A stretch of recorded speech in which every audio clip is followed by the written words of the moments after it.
This podcast is actually one of the recordings that I typically do when clients come out. We sit down before we take the dog out and we discuss where we are, what we're doing, what our goals are, kind of discuss what he might have been doing since last time I saw him in the training process.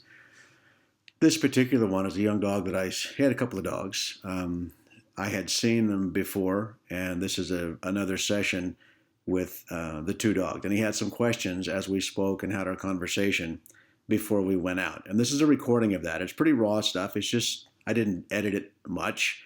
But it might give you an idea of the conversation when we do our sit down before we take the pups out, so I can answer questions and things like that from the owners.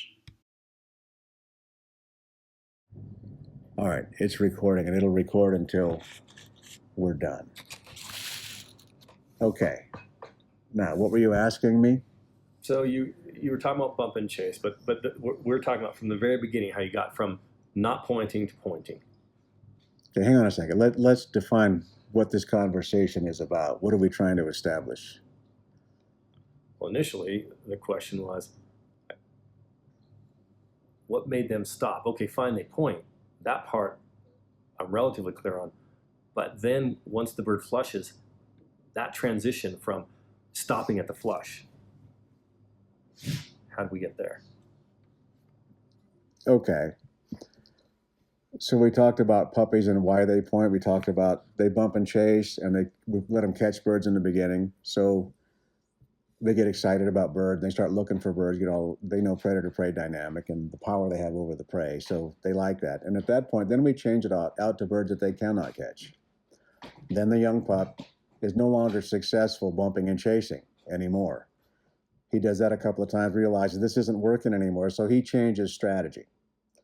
And then he starts to stalk and point, because he realizes that if I can get closer to it before I pounce, the closer I am when I pounce, the better my odds are of being successful. So then he starts being very careful and stalking, and pointing as part of stalking. Gets as close as he can. It doesn't make him successful every time, but it increases his odds of success, and that's why he does it. Okay, and that's why he starts pointing and all this stuff. Now, if that were the end of it, and that were it, then basically the only reason he's working birds, the only reason he's stalking and pointing, is so that he can have the joy of the chase. But there is something better than that. Why is he chasing it? He's chasing it because he wants it in his mouth. He's a predator. He wants it in his mouth, but he can't get it. He keeps trying. He'll try forever. Like the red tail, they'll try forever. Get as close as they can. Try every strategy in the book, different ways to do it, to get as close as they can, to increase the odds of possibly catching it. And he might catch one on occasion, a rare occasion, but the majority of the time it flushes, right? He's there, he pounces, it flushes, and he chases it, because that's all he's got. For some dog, once it goes, they don't even chase, because he's not going to catch it. They know they're not going to. Not going to catch it. That's a little different than why ours don't. We do the steadiness thing where we show them to be steady. If they're steady, we'll give them the bird. In doing that, they realize that the bird gets in their mouth by not chasing. If they chase it, I'm not going to shoot it. They're not going to get it. If they don't chase it, they'll get it, because I will kill it. I'll shoot it for them. I'll let them get the retriever. I'll bring it back. So not chasing is rewarded. Chasing is not rewarded. And that's why I don't have to teach stop to flush. I don't teach steady to flush. I don't need to. They know that my best odds are when I'm not moving. So today, with my puppy, the last time I think we went out, she looked over, she was on point. She looked over at you. She was steady on her point. Gave the all right. She just looked at you, and then she just laid down, let you fly. Yes. You gave the all right. She passed the baton. She let you do it because she'd seen that before. So she decided the bird before. We showed her that the bird before. Okay. Okay, and we showed her that, and then I showed her that, hey, this is how this works. That's a smart dog. You said you're not so sure how smart this dog is. Yeah. That's how smart the dog is. That in one bird, it learned that. You just haven't been recognizing smart and intelligence can be displayed in different ways. You got to be able to read it to know what it really is in different ways. And she showed you more than most dogs would how quickly in the one bird that it went, and you were there on the check cord, it went, okay, I went bang, I went and got it and brought it back to her. I showed her that once, and on the very next bird, went up there, she saw me going out front, and she glanced at me, deferred to me, and laid down and knew what I was going to do and was steady while I went and did it. That's gold. So I guess my question is, I don't remember when we first started her. This is the second time you've seen her. Yes. Was it the same process? Same thing. I have to show them a couple of times. Again, it had to do with they got to know it in different locations with different birds, different this, different that, different handler. If you're going to use different handler, different shooters, they got to realize there are consistencies in this. And the consistencies have to be understood how important they are because of their consistency, they build that, here's what I do for success, here's what doesn't work. And they learn it by these consistencies that we are in control of. Excuse me. That's why we're so consistent on how we do this. I don't let them catch a bird and expect them steady. In fact, once we're out there and we're check-cording a dog for steadiness, right? I don't let them go get the bird. We go bang and shoot her. I don't let them go to chase it. Otherwise, I'm in one moment, I'm saying, okay, I'm going to reward you for not chasing, right? And the very next moment, I say fetch and let them go and get rewarded by chasing. That's what's wrong with these whoa guys. They go out, the dog, poor dog goes out there, and I'm writing the book, and Rusty talks about this a lot. They go out there and they take all this time and effort, teach a dog, whoa, whoa, whoa. Take him out there and he's working a bird. He smells a bird. He starts working it. Whoa, whoa, whoa, whoa, whoa. The guy starts yelling at him, shocking him if he needs whatever. He doesn't want him to get closer to that bird. He doesn't want the dog interacting with the bird, right? Mm-hmm. That's whoa, whoa, whoa, whoa, whoa, whoa, whoa, whoa. It's all they ever do. The bird goes up. They go bang. And they let him go. And then right after he's been shocked for interacting with a bird, he goes out there and he's chasing, and the guy shoots it and rewards him for it. For chasing. Yes. A moment before, he'd have been shocked for that, and a moment later, now he's rewarded. You see what we do. 180 degrees out. Like it is. It is insane. And that's why you see what we do. Now that we've begun the steadiness process, I'm not letting your dog go chase birds. Bang, it drops. I go get it, bring it back. I take the chase out. I get him steady first. Once he's steady, shows reliable steadiness, then I put the chase back in because he knows what leads to success with the steadiness. And then I'll say, I'll bang, I'll drop it. He's waiting for me to come over there to get to him or go get the bird for him.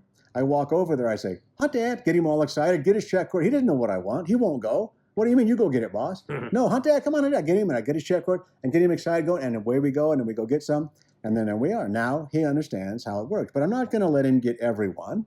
It's never going to be bang, hunt, Dad. Bang, hunt, Dad. Bang, hunt, Dad. Pretty soon, bang, he's leaving. Yeah, no, I did that. That's what he'll do. I did that with the other dog. Exactly. Because I was afraid she was going to leave, so I was in too much of a hurry. Like, if I say it real quickly, then she'll go. And everybody does that. Everybody goes, bang, hunt, Dad. Yeah. Because they want to feel like they got, didn't leave till I said. Yeah. Well, but don't say it. Yeah. I do that all the time with people. Okay, you can't say nothing because they brag about how steady he is. Really? And I go through the thing step by, here's what I want to see, here's what I'm talking about. And you're telling me that your dog is steady through wing shot kill and will only leave when you tell him to fetch or go. Yep, absolute. I said, I got $100. I've won a lot of money because I've never seen one that was. Never. And this guy will always say that because he goes, bang, hunt, Dad, bang, hunt, Dad, bang, hunt, Dad. I said, okay, now we're going to test it, okay? Go bang, but don't say anything. Or go bang, in your mind, count to 5 and then tell him. He'll leave on 2. And they always do. We'll see tomorrow. Always the same.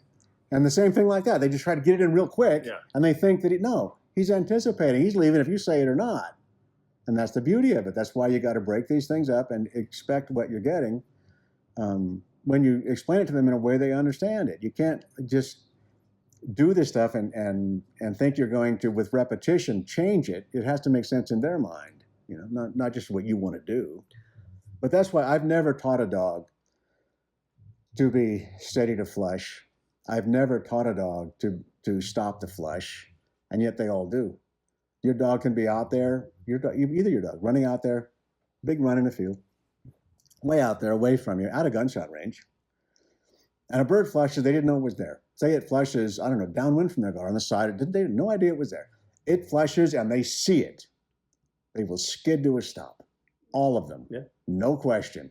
Well, why would they do that? The older dog, she crouches down the same. I know. Yeah. And then the other trainers and these woe guys and all, they can't even understand that. They take forever to teach a dog, try to teach it all that stuff. And even then they have to tell it, you know, it's not going to do it unless they command it and shock them if they don't. Yeah. But I tell the people, I'm one of the only guys, you guys are all a bunch of woe guys. You're telling your dog to stop. But you know what? My dogs are so good, I have to tell them when to go. They say, whoa. I say, all right, you can flush it if you want. And 90% of the time, they just look at me like, no, you do it, boss. These woe guys don't even believe that when I tell them. What? What are you talking about? No, I told him to flush it if you want, do whatever you want. And he stands there and wants me to do it. They don't understand that. It's not in their blunt brain. They can't understand that. It's a different paradigm. I'm going to call my book that. Higgins Gundogs, the new paradigm. That's pretty good. And I'll put your name on it. So, that was good. Going back, then I'm going to rewind to the beginning of this conversation. So today I got to see how that worked, but this was the second time we did it. So you showed the dog, hey, you're gonna flush the bird. She's on the cord. She never pulled today though at all. Mm-hmm. And then you went out, brought the bird back, and then gave the bird to her, and then we went off for a walk. Mm-hmm. And migrated with the pack. My question is though, is that the exact same process we did in the beginning when she was first started?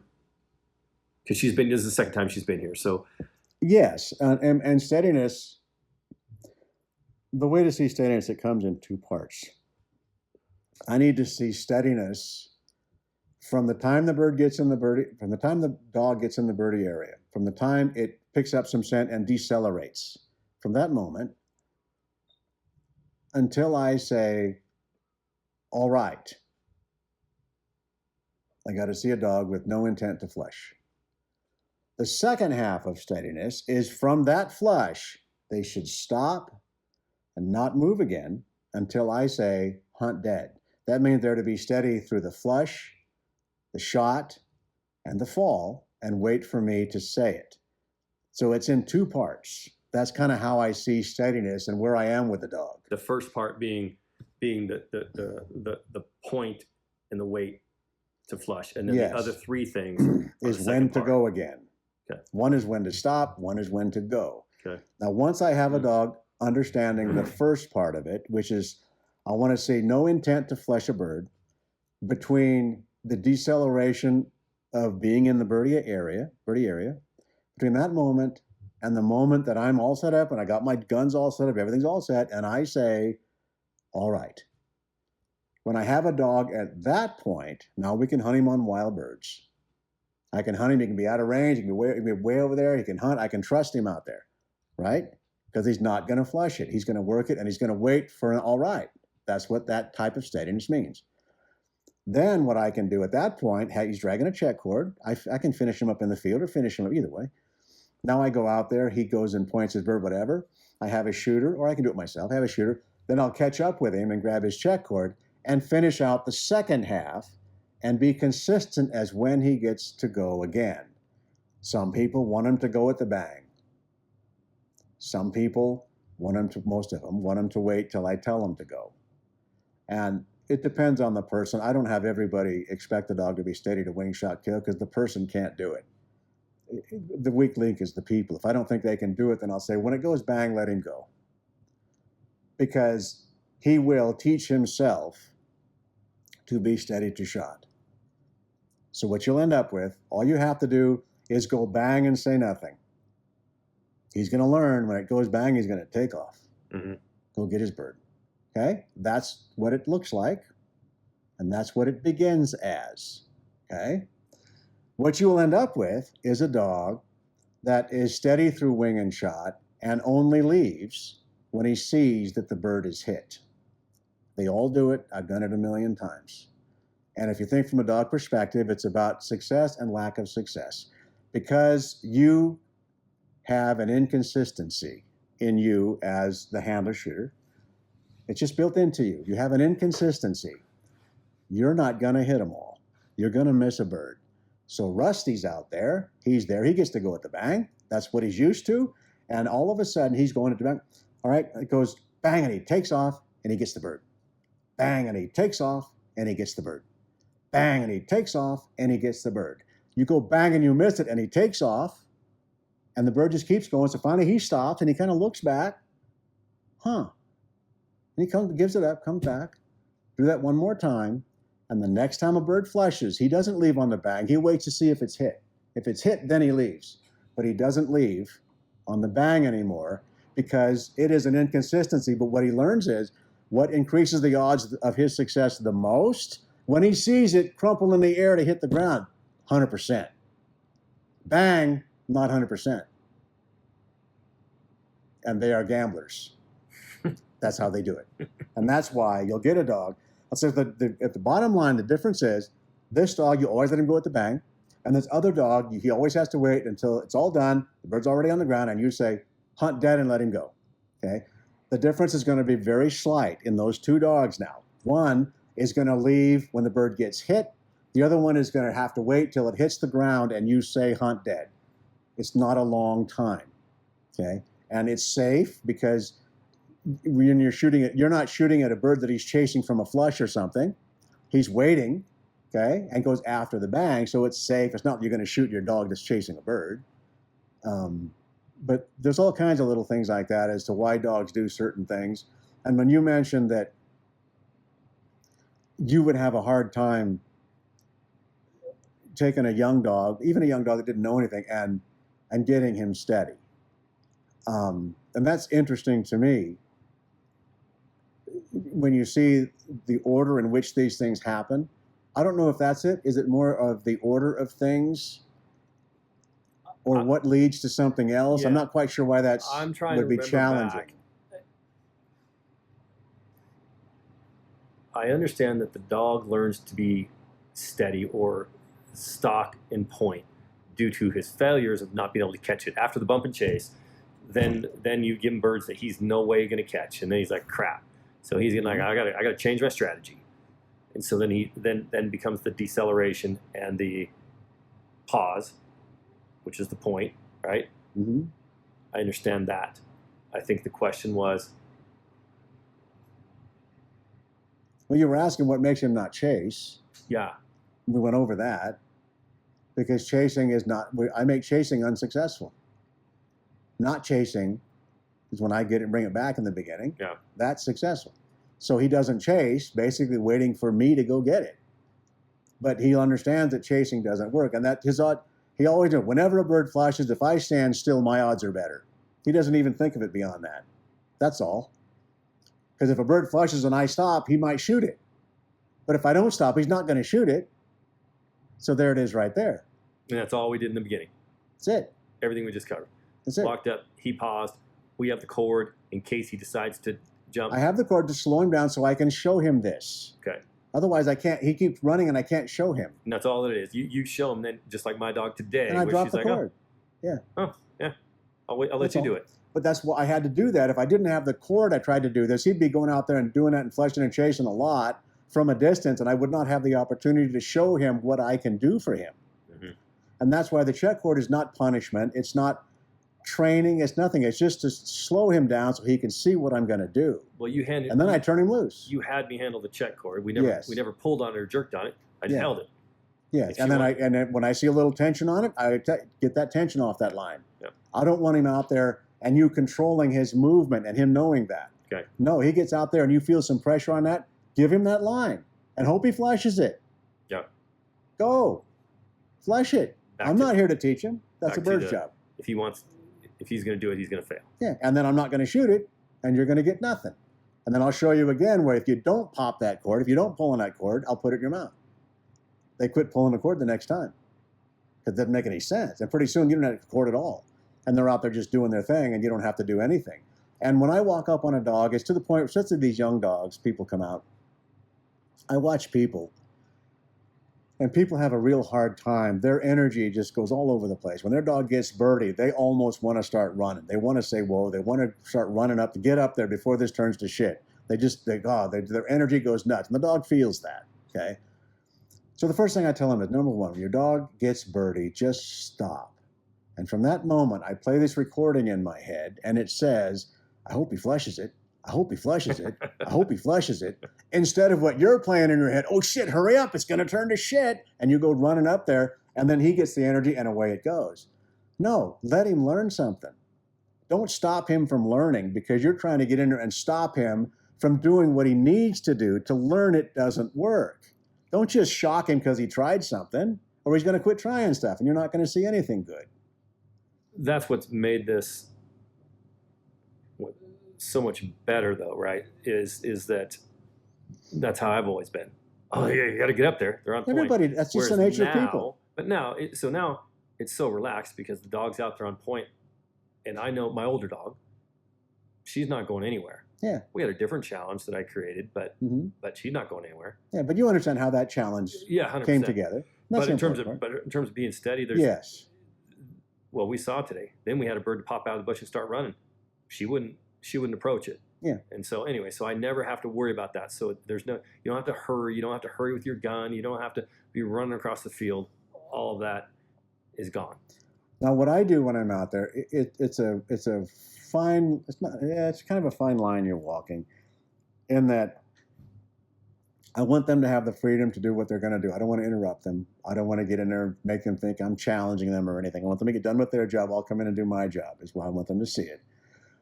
So there comes a time when, who's responsible for what in that situation. I want to make sure that the dog trusts me, that I'm not in there to compete. I'm in there to do my job, which is I got the big teeth. I'm going to kill the bird if I can, kind of a thing. So I don't want to hurry. I don't want the dog to think that I've abandoned it. I get guys that come here, my dog went on point and he stood there for 20 minutes. I said, why'd you do that to him? It's obedience, mine. Oh, I want to see how long he'll stand there. I made it 20 minutes, he stood there.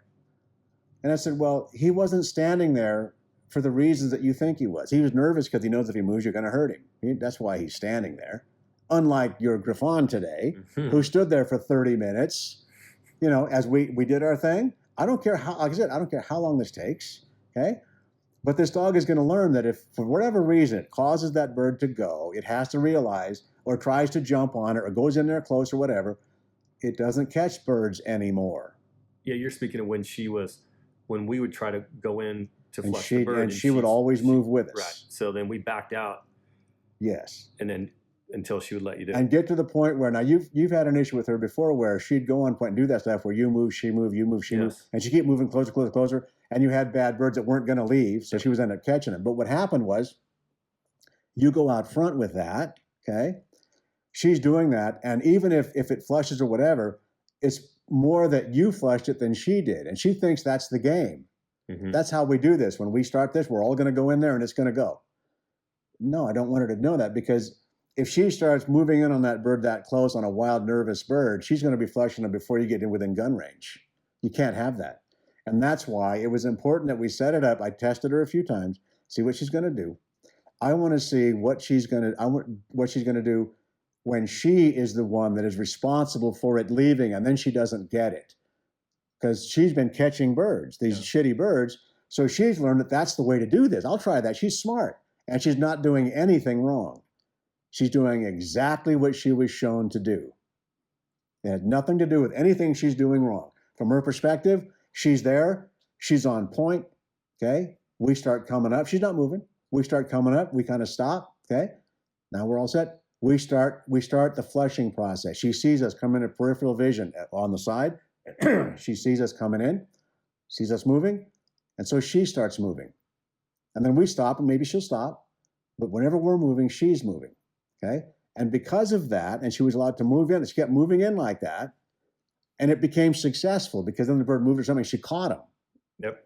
So she thinks in her dog brain that is the strategy we're using here. We all go in there, and then I jump in and catch it. That's how it works, and she was good at it. But that doesn't work for us. She doesn't know that, but it doesn't work for us. So it's not her making a mistake or she's not being steady. Bullshit. She's being magnificent. She's not jumping in to catch him. She just keeps creeping until it goes, but she never pounced. No, she never would until I That's would what I'm release her. saying, and that's meaningful. I always thought it was competing with me. I didn't put together that it's just that ended up being successful. So that's what we did. Yeah, and she could see it as teamwork. Mm-hmm. The opposite of competing with you, it's teamwork. Mm-hmm. The pack, think about it, pack dynamic. She said, okay, now we go in. We go in together. Yeah. And what I had to show her today, when I saw that, I said, okay, what she needs to learn, that I want her to be responsible for putting this bird up. And in that responsibility, I wanted to realize that made her lose. She didn't catch it. Chasing it is pointless. She's not going to catch it. She has to lose by putting the bird up, not catching it. And that's what we set up, and that's what she did. And after the second one of those, now she's waiting and deferring, letting me go out to that last one we had. Yeah. I told her to go, remember? And then it moved around, and she stopped going. She wouldn't go. Yeah. So there you go. And when they show us things like that, we can see that is black and white, that there's understanding there. Okay. Now they need more experience, practical, but she got it. It made sense. That tells me that's what you're looking at. You're reading a dog. Part of the issue is I think you got to really get good at reading what you're looking at. Would you have picked up on that last bird where she pointed it and she was steady? I was up front. She was steady.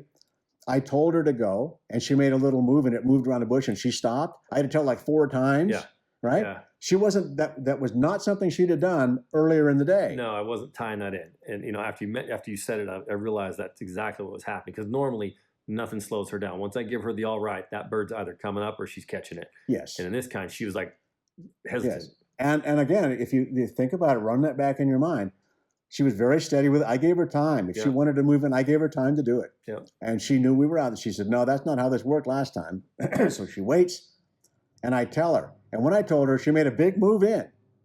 But the bird didn't leave. He ran around. She saw that bird run around the bush and stop again. Yeah. And she did not reaccelerate and go. She stood and waited. And I said, all right. And she rolled her. I told her like 3 times. And she didn't go until I actually went with her. But the 4th time I said it, I started going in with her, and that drove her into it. Okay, and that's what we wanted to see. And then away it went. But that's what you're looking at. You got to be able. Don't just do repetition until they do something that you see. Understand, the pointer was the same way. The pointer today or any day, I know what my goal is, and we start with this, and we see what happens, and I read that. Okay. And then I decide what I'm going to do next on the next, because I'm taking them forward. I don't waste any time. I don't do repetition. Mm-hmm. I got to go forward with the next little steps going forward, and you don't take a big step. You take little steps going forward. We did it and got success with the pointer. We did it and got success with the griff for completely different reasons. The griff mind was completely different in its reasoning of what the bird was doing and how it was going to be successful compared to what that pointer was. Completely different. And yet, what we're talking about is steadiness, but it is so different in how we got there with the different dog. And a guy's coming on Friday when you leave, and he's bringing me a Gordon setter. I don't know what it's going to be, but it's going to be something. And I got to watch that dog and say, okay, how did he live? Interview the guy. What is he doing? If it's an issue, what is he doing? Something wrong that you don't like? What's he doing? Okay, and I try not to lead people. What does he do? So what do you do with a bird? What do you, how do you hunt him? What do you do? What are you looking at? What kind of birds? I ask them a lot of questions. So they'll just, without thinking, just tell me stuff. I don't want them to, because people lie a lot and they don't want to tell me things that they've done or whatever. So if I lead them down that road, they'll just start building the lies as I go. So I ask them questions that are not really connected, and they can tell me this on this conversation, and later on I go back to that without them knowing it and talk about this and see if they change what they said, because now we got all this other information in here. It's a manipulation through the whole process for the dog and for the people. And that's where people are more challenging, because people have all kinds of different motives and stuff. Dog's pretty simple. He wants a bird in his mouth. And that's pretty simple. That's easy. What does this guy want? Oh, shit. Give me a list. What's the bird? Dog wants a bird in his mouth. That's all he cares about. What's the best way to do that? And he'll repeat what works. That's it. He'll repeat what works. Every time. That's what he does. And so if you make success consistent, then he will do these consistent things. We good? Makes total sense. All right, we good? Yep. All right.